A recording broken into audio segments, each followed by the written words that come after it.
Hey everyone, welcome to my channel. It's me, Gamerturk, coming at you with a review of the iconic Sonic game, Sonic Adventure. This is gonna be a little difficult though. How do you review a game that is more than 15 years old for what it did in that era of gaming? Or does it even matter what it did during that era in 2016, where we are now? I will be trying to address all that during this review, along with the question, did the game age well? That seems to be bugging the heads of many Sonic fans these days.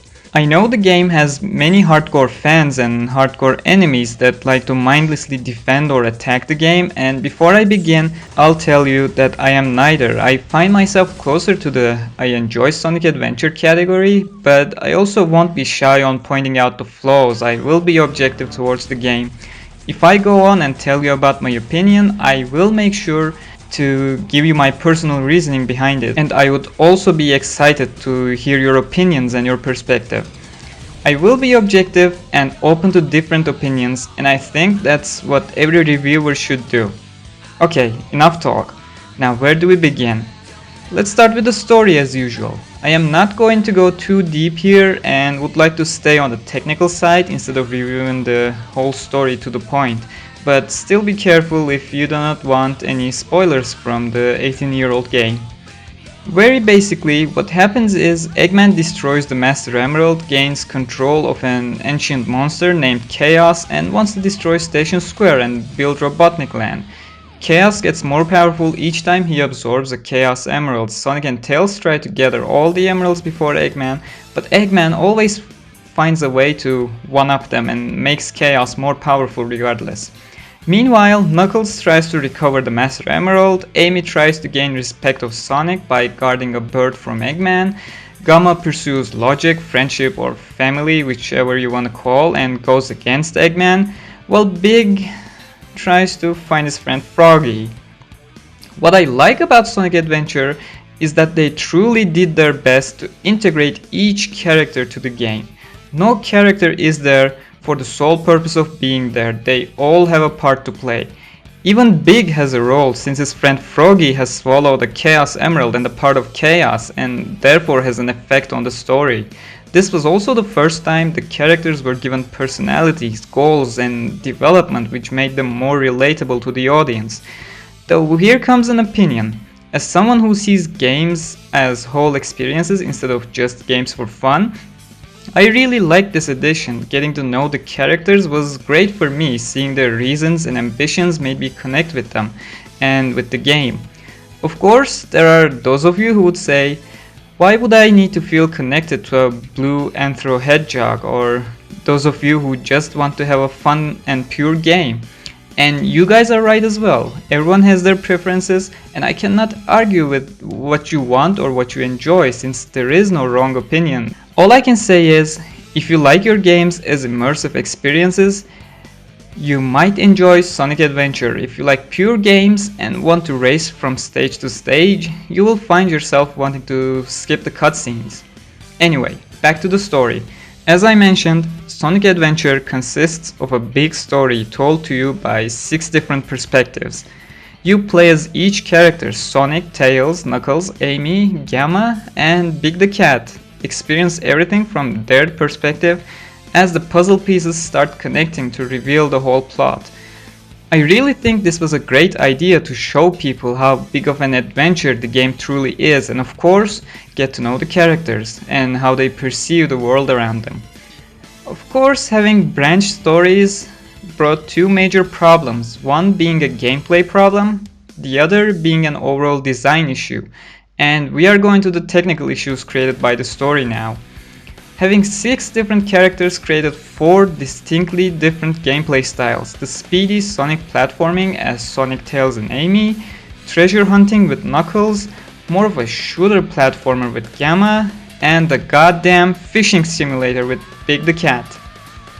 This is where the issues start. From my experience with the fanbase, a majority of people do not have a problem with the Sonic style. They enjoy playing as Sonic, Tails and even Amy, even though she was relatively slower to the other 2.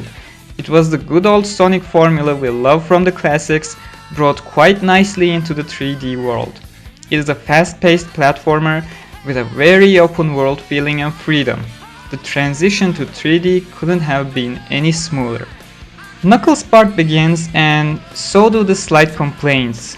Reach the goal objective is replaced with find the emeralds. Your speed is still there, but you're not racing towards a goal, but rather finding the 3 pieces of the Master Emerald scattered around the map. Some people do not have a problem with this and see it as a nice change of pace. Some see it as an issue. If you're among those who saw that as a problem, things get worse with Gamma. This time you race towards the goal, but now you do not have your speed and have a gun to shoot things. Again, some people are fine with this, while more people seem to see this as an issue, polarizing the game with unnecessary changes.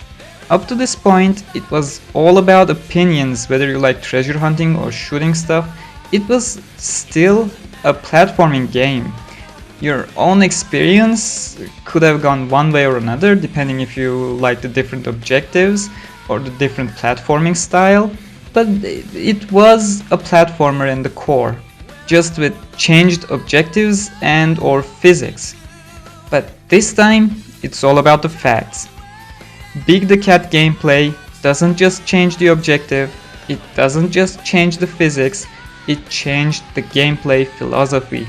Big's Adventure is no platformer, it is a fishing simulator. No, seriously, you go into stages and you try to catch Froggy with a fishing rod. Being brutally honest, I do not see Big's gameplay having the slightest place in a Sonic game, and even if you love Sonic Adventure, you will find Big's story to be a chore to complete. And that brings us to the second major problem created by the story design.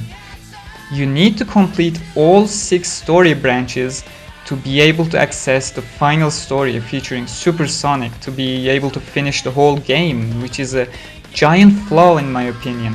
You're pretty much guaranteed to play as Sonic with its traditional and fun, fast-paced gameplay, but that should be it. Sonic is the reason you bought this game, and in my opinion, it doesn't matter if I like the other gameplays or not, because I enjoy the treasure hunting and Gamma stages, but you should be able to complete the game by playing as Sonic, as all the previous games have done.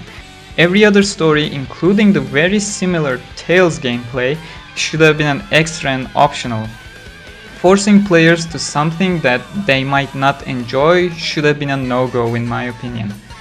Let the players reach the final story just by completing Sonic's story, and these 2 issues would have been solved completely, and Sonic Adventure would easily become the definitive Sonic experience that every Sonic fan, and I mean every Sonic fan, to go in and have fun and pretty much cannot complain about. You do not want to go fishing? Well, you don't need to, it's just an extra. If you want to see Big's perspective, go ahead, play the bonus stages. If not, you already completed the game and have no reason to touch Big's story at all. That would have made Sonic Adventure the perfect Sonic game. One last thing to talk about the game of 1998, and that is the music. It has a beautiful soundtrack that defines a new era of Sonic game soundtracks. Everything from the character theme songs to stage music to traditional sound design between the stages, everything is perfect. The music pumps you up for the upcoming challenge, especially the boss musics and the game's theme song, Open Your Heart, that plays during the perfect chaos battle. And with that done, we arrive at the last question. Did the game age well? In order to answer that, we have to look from 2 perspectives. The first one that helps the game age well is the replayability, and Sonic Adventure definitely has it. Incredibly fun speed stages that you always strive to get a better time at, combined with 2 extra challenges for each stage, and add dozens of bonus missions available for you, the game has tons of replayability. Heck, that is the reason why the game is still highly praised and set as a possible example for all Sonic games even after 18 years. The second perspective is the overall quality, which Sega would have gotten a decent or below par for the original release. Sonic Adventure was more of a tech demo for the Dreamcast to show what the device was capable of. And the overall quality suffers when you decide to focus on so many different things instead of focusing on one and perfecting it. The clunky control and camera clashes at times, odd design choices like putting the prototype of a certain fishing simulator in the game, the horrible and hilarious facial animations, and quite bad voice acting and voice mixing led Sega to suffer in this aspect.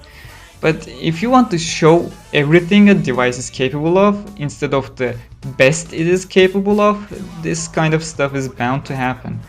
The re-releases of the game didn't help that either, mainly changing the lighting and character models, which are perceived as worse than the original, being too shiny and plastic looking.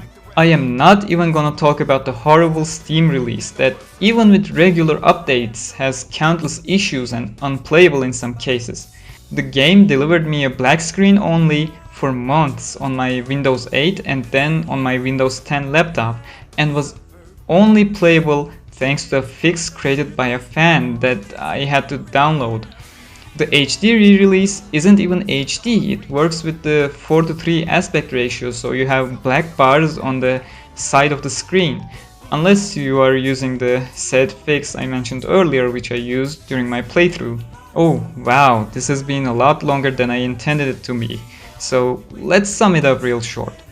Sonic Adventure does not have the highest production quality, but has every reason for you to come back to it and to have fun with it. Did it age well?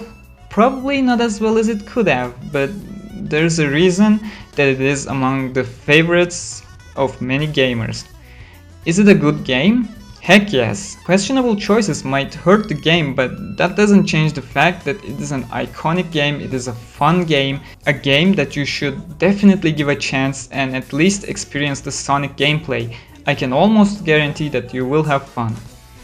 You like having relatable characters? Then this is your Sonic game. Every character has a distinct personality, ambition, and goal. Every character goes through character development that shaped the characters we have today, even if the recent interpretations are slightly off. This is a gem that every gamer should play at a certain point of time. This has been Gamerturk, and I hope you enjoyed this review of Sonic Adventure, and if you did, make sure to leave a like. I would also love to hear about your opinions about the game in the comment section down below. Don't be shy, I love discussing with other fans, which I do quite a lot in the Sonic forums. As for the Sonic playthroughs and reviews, I have already done a full playthrough of Sonic Generations, Lost World and Sonic CD, and a full review of Sonic Lost World. So if you want to check them out, go ahead. I will continue playthroughs and reviews with Sonic Adventure 2. Until then, take care everyone.